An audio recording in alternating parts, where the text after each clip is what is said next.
দর্শক, কেমন চলছে আসলে ভোটের মাঠের প্রস্তুতি, কি ভাবছেন ভোটাররা, সেসব জানাতেই দিনাজপুর থেকে আমার সঙ্গে যুক্ত হয়েছেন সহকর্মী বিপুল সরকার সানি। সানি,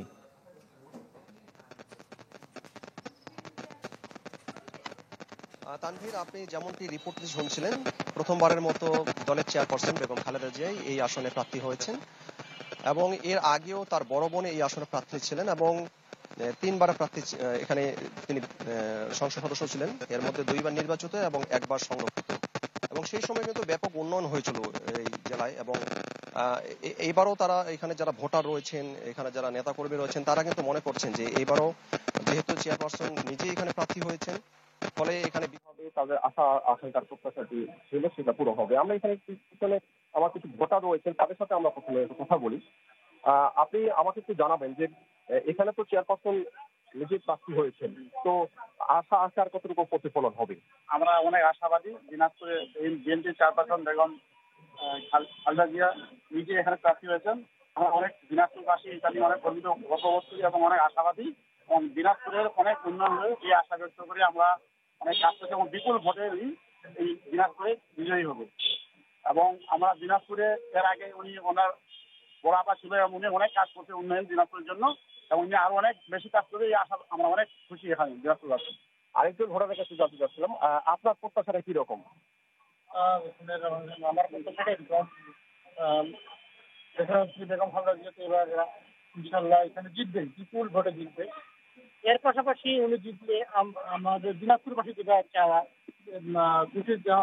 ম্যাডাম যেটা করে গেছে এখানে হাবিজা মেট্রো আছে, তারপরে জিয়ার ফাউন্ডেশন, মেডিকেল কলেজ হাসপাতাল, শিক্ষক, এর পাশাপাশি অনেক কিছু করছে ম্যাডাম। কিন্তু ওনাকে আমাদের দিনাজপুরবাসীর আশাবাদী অনেক কিছু। পাশাপাশি যেরকম আপনারা দিনাজপুরে কিন্তু আম, লিচু, টমেটো এই মানে এইরকম একটা কোলেস্টোর, যে কোলেস্টোরে দিনাজপুরবাসী মানে কৃষকের জন্য এটা যেন অনেক সাপোর্ট, অনেক লাভদায়ক, অনেক ভালো কিছু হয়।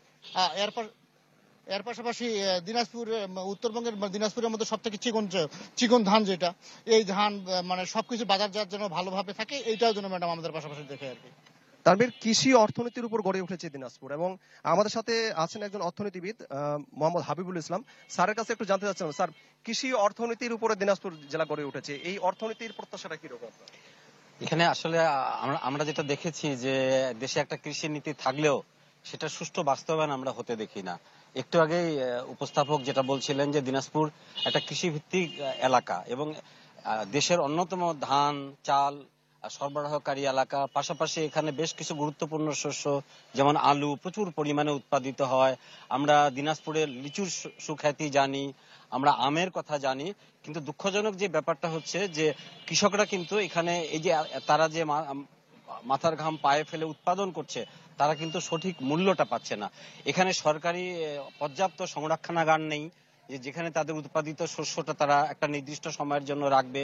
আবার ফল প্রক্রিয়াজাতকরণের জন্য কিন্তু কোনো ইন্ডাস্ট্রি বা সংরক্ষণাগার নাই। কিন্তু এতে করে দেখা যাচ্ছে যে উৎপাদন খরচের চেয়ে অনেক কম দামে তাদেরকে কিন্তু এটা বিক্রি করে দিতে হচ্ছে এবং মধ্যস্বত্বভোগী যারা তারা লাভবান হচ্ছে এবং কৃষকরা কিন্তু বঞ্চিতই থেকে যাচ্ছে।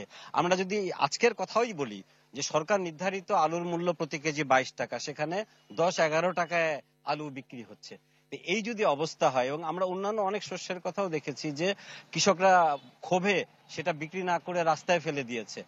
আমি মনে করি যে দিনাজপুরে বিভিন্ন অবকাঠামোগত উন্নয়ন অতীতে হয়েছে, বিশ্ববিদ্যালয় হয়েছে, বিভিন্ন মেডিকেল কলেজ হয়েছে, কিন্তু এই কৃষি প্রক্রিয়াজাতকরণ, কোনো ফ্যাক্টরি বা কোনো শিল্প বা কোনো সংরক্ষণাগার এটা গড়ে তোলা খুবই দরকার এবং কৃষকরা বারে বারেই আশাহত হয়েছে।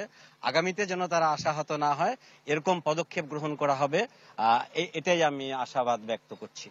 আমাদের সাথে রয়েছেন দিনাজপুর হাজী মোহাম্মদ দানেশ বিজ্ঞান ও প্রযুক্তি বিশ্ববিদ্যালয়ের কৃষি সম্প্রসারণ বিভাগের chairman professor doctor Mohammad Sadequr Rahman. Sir, আপনার কাছে একটু জানতে চাচ্ছিলাম, কৃষিকে আরো এগিয়ে নিতে গেলে আসলে কি করা প্রয়োজন? কৃষকরা যেটা বলছেন প্রতিবারে তারা লোকসান গুনতে হয়, তাদের কি? হ্যাঁ, ধন্যবাদ আপনাকে। আসলে আমরা দেখেছি যে কৃষিতে আমরা কৃষকদেরকে সবসময় সুবিধাভোগী হিসেবে চিহ্নিত করি, তাদেরকে সুবিধাভোগী হিসেবে না চিহ্নিত করে যদি আমরা তাদেরকে অংশীদার হিসেবে বিবেচনা করি, বাংলাদেশ সরকারের যারা নির্বাচিত হয়ে আসবেন, সামনে নির্বাচিত হয়ে আসবেন, তারা বিভিন্ন কৃষি প্রকল্পগুলো বাস্তবায়ন করবেন। সেই প্রকল্পগুলোতে কৃষককে একটা অংশীদারিত্বমূলক প্রতিনিধিত্ব তাদেরকে দিতে হবে। শুধু তাদেরকে সুবিধাভোগী হিসেবে যদি আমরা দেখি তাহলে তারা কিছু প্রশিক্ষণ পায়, কিছু উপকরণ পায়, কিন্তু তারপরে কৃষকের যে অবস্থা ছিল সেই অবস্থায় থেকে যায়। কৃষকরা আসলে বাস্তব অর্থে তারা যে এই মাথার ঘাম পায়ে ফেলে দিনাজপুর একটা কৃষি সমৃদ্ধ দেশ অঞ্চল, সেই অঞ্চলে তারা যে ধরনের ভালো অবস্থায় থাকার কথা ছিল, আসলে কৃষকরা সেই পর্যায়ে যেতে পারছে না। সেজন্য আমি মনে করি তাদের অংশীদারিত্বমূলক সক্রিয় অংশগ্রহণ এবং সেই সাথে রাজনৈতিক নেতৃবৃন্দের যারা উঠোন বৈঠকগুলো করেন, সেভাবে যখন নীতিমালাগুলো প্রণয়ন হয়, প্রকল্পগুলো প্রণয়ন হয়, সেই প্রকল্পগুলোতে তাদের সক্রিয় অংশগ্রহণ আমাদের কৃষিতে আরো সমৃদ্ধ করে তুলবে, কৃষককে আরো ভালো একটা অবস্থানে নিয়ে যাবে, সেই আশাটা আমি করছি।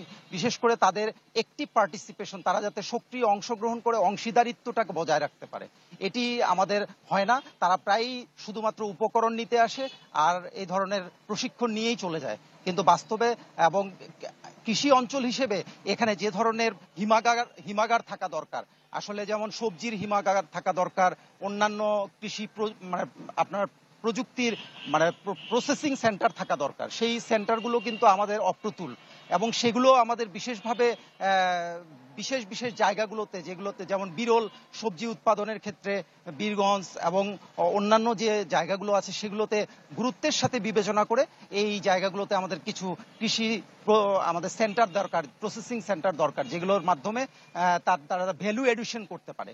আসলে পণ্য উৎপাদিত করলেই হবে না, পণ্যটা কৃষকের বাড়ি পর্যায়ে এনে দিলেই হবে না, এটিকে ভ্যালু এডিশন করে এটিকে বাজারজাতকরণ করা এবং বাজারে এটির প্রপার মূল্য যাতে সে পেতে পারে, কৃষক যাতে তার বার্গেনিং ক্যাপাসিটি বৃদ্ধি পায়, দর কষাকষি বৃদ্ধি পায়। মধ্যস্বত্বভোগীর কথা যেমন স্যার কিছুক্ষণ আগে বললেন, সেভাবে আসলে মধ্যস্বত্বভোগীরা কিন্তু মানে খারাপ অবস্থায় নেই, কিন্তু কৃষকরা খারাপ অবস্থায় রয়ে গেছে। এজন্য আমরা বিশ্বাস করি সামনে যারা আসবেন, যে প্রকল্পগুলো বাস্তবায়িত হচ্ছে, আমরা জানি পার্টনার প্রকল্প, আমরা 7,000 কোটি টাকার একটি প্রকল্প বর্তমানে বাস্তবায়িত হচ্ছে 23 সাল থেকে 28 সাল পর্যন্ত।